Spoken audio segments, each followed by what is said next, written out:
आज हम डिस्कस करने जा रहे हैं अपना फर्स्ट यूनिट। और फर्स्ट यूनिट में सबसे पहला जो सब यूनिट है पब्लिक हेल्थ एंड हाइजीन। तो लास्ट टाइम मैंने आपको थोड़ा सा इसके बारे में बताया था कि पब्लिक हेल्थ क्या होता है, पब्लिक हेल्थ क्या होती है और हाइजीन क्या होती है। देन उसके बाद आज हम उसके आगे डिस्कस करेंगे। तो पब्लिक हेल्थ के बारे में मैंने ये बताया था आपको कि पब्लिक हेल्थ क्या है, एक आर्ट है, साइंस है, जिससे हम क्या कर सकते हैं कि डिजीज़ को रोक सकते हैं और जो अपनी लाइफ स्पेन है उसको क्या कर सकते हैं, बढ़ा सकते हैं।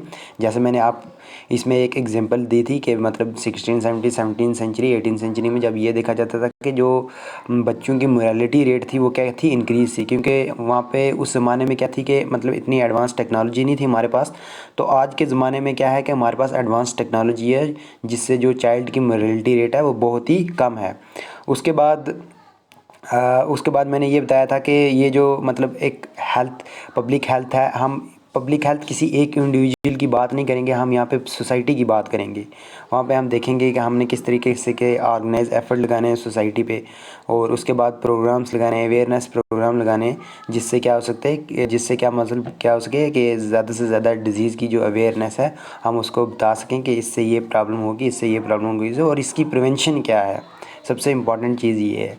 देन उसके बाद कुछ मतलब रिपोर्ट ऐसी थी जिन्होंने मतलब पब्लिक हेल्थ को क्या किया कि मतलब डिफ़ाइन किया। जैसे एक एशिसन रिपोर्ट है जिसके मुताबिक उन्होंने डिफ़ाइन ऐसे किया कि public health is the art and science and art of preventing disease, prolonging life and promoting health through the organize effort of society. तो ऑर्गेनाइज एफर्ट होगा सोसाइटी में तो उसकी वजह से ये जो डिज़ीज़ हैं ये क्या होंगी, प्रिवेंट हो जाएंगी।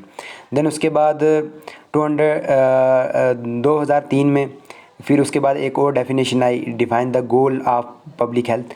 तो इसको हम ऐसे डिफाइन कर सकते हैं, the biologic and physical and mental well being of all member of society regard the gender, wealth, ethnicity, sexual orientation, country and political view. तो जब हम इसकी बात करेंगे, एथनिसिटी की, सेक्सुअल ओरिएंटेशन की, कंट्री की बात करेंगे, तो हम क्या मतलब बात करेंगे, पब्लिक हेल्थ की बात करेंगे। देन उसके बाद WHO ने मतलब कुछ गाइडलाइंस बताई थी कि किस तरीके से हम क्या कर सकते हैं कि मतलब जो पब्लिक हेल्थ है उसको हम डिफ़ाइन कर सकते हैं। तो आज हम उसके आगे डिस्कस करेंगे कि गुड हेल्थ क्या है।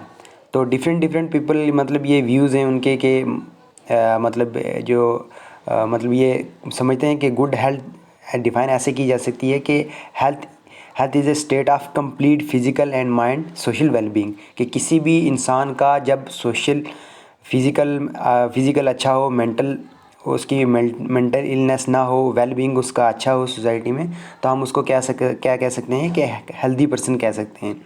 देन उसके बाद जब हम मतलब ये देख सकते हैं कि मतलब जब हम वेल बीइंग की बात करेंगे तो वेल बीइंग का मतलब यही है कि जितने भी बॉडी के ऑर्गन हैं वो क्या करेंगे, प्रॉपरली फंक्शन करेंगे, उसका माइंड जो होगा वो एक्टिव होगा, हर काम में उसको मतलब क्या लगेगा कि एक्टिव इंटरेस्ट पैदा होगा। तो हम उससे ये कह सकते हैं, हम इससे मतलब ये कह सकते हैं कि वो जो बंदा है वो क्या है, एक मतलब क्या एक गुड हेल्थी पर्सन है। तो उसके बाद फिर हमने ये देखा कि मतलब हाइजीन भी एक बहुत बड़ा मतलब इम्पॉर्टेंट रोल प्ले करती है हमारी हेल्थ को लेके। और ये जो हाइजीन है ये कहाँ से आया है, ग्रीक वर्ड से आया है। हाइजीनियम इज़ गॉडेस ऑफ हेल्थ, जो डील करती है पर्सनल एंड कम्युनिटी हेल्थ से। अब जितना जिस किसी पर्सन की हाइजीन अच्छी होगी इतनी उसकी हेल्थ अच्छी होगी।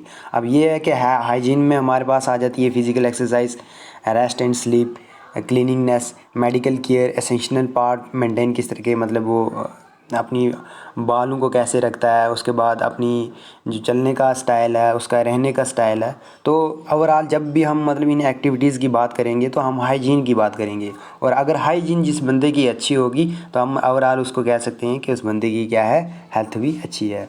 अब जब हम पर्सनल हेल्थ की बात करेंगे तो पर्सनल हेल्थ में कुछ चीज़ें आ जाती हैं, जैसे बैलेंस डाइट, कि वो बैलेंस किस तरीके से ले रहा है, कार्बोहाइड्रेट की कंटेंट किस तरीके से ले रहा है, प्रोटीन कितना ले रहा है, विटामिन्स कितना ले रहा है, मिनरल्स कितने ले रहा है।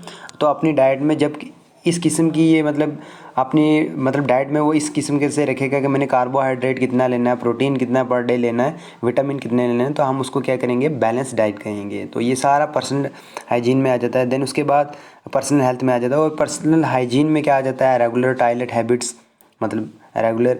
उसके बाद वॉश हैंड बिफोर ईटिंग, उसके बाद ब्रीथ है regularly and wearing cleaning cloth, मतलब बात करना रेगुलरली, नहाना रोज़, उसके बाद अच्छे कपड़े पहनना, तो ये भी एक पर्सनल हाइजीन में आ जाता है।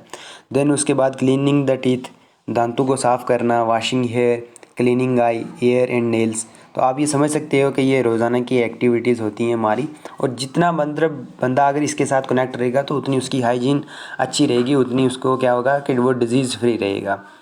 देन उसके बाद डोमेस्टिक हाइजीन में क्या आ जाता है कि डोमेस्टिक हाइजीन में हम देख सकते हैं कि हमारे घर जो मच्छर मक्खियाँ वगैरह होती हैं कि हमारा घर उनसे कितना फ्री है, और हमारे जो बर्तन हैं वो कितने साफ़ हैं, हम कितने साफ़ करके खाना पकाते हैं, मतलब जो हमारा जो फूड बनता है वो प्रॉपरली मतलब कुक्ड होता है या मतलब अनकुक्ड होता है। अगर अनकुक्ड होता होगा तो आपको पता ही है कि किस तरीके से जो सिस्टिक डिजीज़ हैं जैसे एंटोमोबा हिस्टोलिटिका हो गया, प्रोटोजोन्स डिजीज़ हो गए, तो वो हमें हो सकती हैं।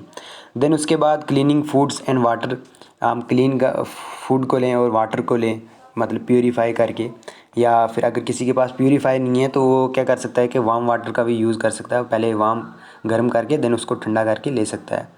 देन उसके बाद कुकिंग विद केयर, मतलब पकाते वक्त केयर करना अच्छे से, मतलब धोना, कोई भी चीज़ अगर सब्ज़ी बना रहा है तो बंदा वो भी क्या करे, धोए उसको अच्छे से, वो मतलब चाहे वार्म वाटर से धोए या फिर कोल्ड वाटर से धोए।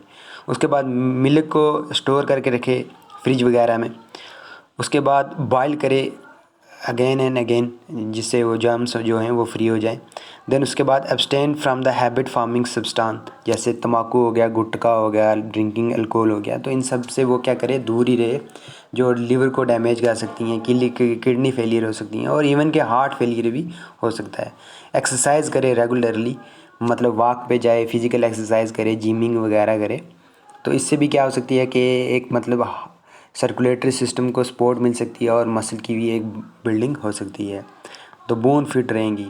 देन उसके बाद regular sleep and relaxation, regular sleep करे अच्छे से, अपने टाइम पे सोए, अपने टाइम पे जागे।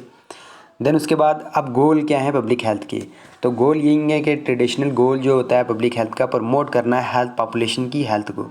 हमें ये बताना होता है कि अब कोई भी बंदा आप देख रहे हो कि कोई जिम कर रहा है, तो हम मतलब ऐसा लग रहा है कि मतलब ये पूरी जोरी के उसको देख के कैसे होते हैं, हम मोटिवेट होते हैं, यार मैं इसकी तरह बॉडी बनाऊंगा, ये बनूंगा। तो मेन मकसद ही वही होता है कि जब कोई बंदा अगर कोई ख़ास काम करेगा तो उसको देख के वो दूसरे क्या होंगे, इन्फ्लुएंस होंगे।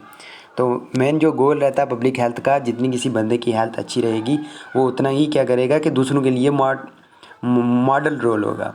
देन उसके बाद सेकंड गोल ये होगा कि पॉपुलेशन की हेल्थ किस तरीके से, मतलब अगर कोई भी प्रोग्राम कैंप वगैरह हो तो ज़्यादा से ज़्यादा वो ये कोशिश करे कि उनमें लोगों की क्या करे, पार्टिसिपेशन करवाए, जिससे पता लग सके कि मतलब क्या है कि डिज़ीज़ के बारे में कितने लोग जानते हैं। जैसे ये पिछली बार हमने देखा था कि मतलब स्वच्छ भारत अभियान में, तो स्वच्छ भारत अभियान में वो हमें मतलब टारगेट बना के वगैरह देते थे, जिससे मतलब जो भी बीमारियां थी, जो हम खुले में शौच वगैरह करते थे, तो उससे क्या होगी कि एक किस्म की जो मतलब बीमारियां थी उनमें क्या हुई कि एक प्रिवेंशन हुई हो हमारी उससे।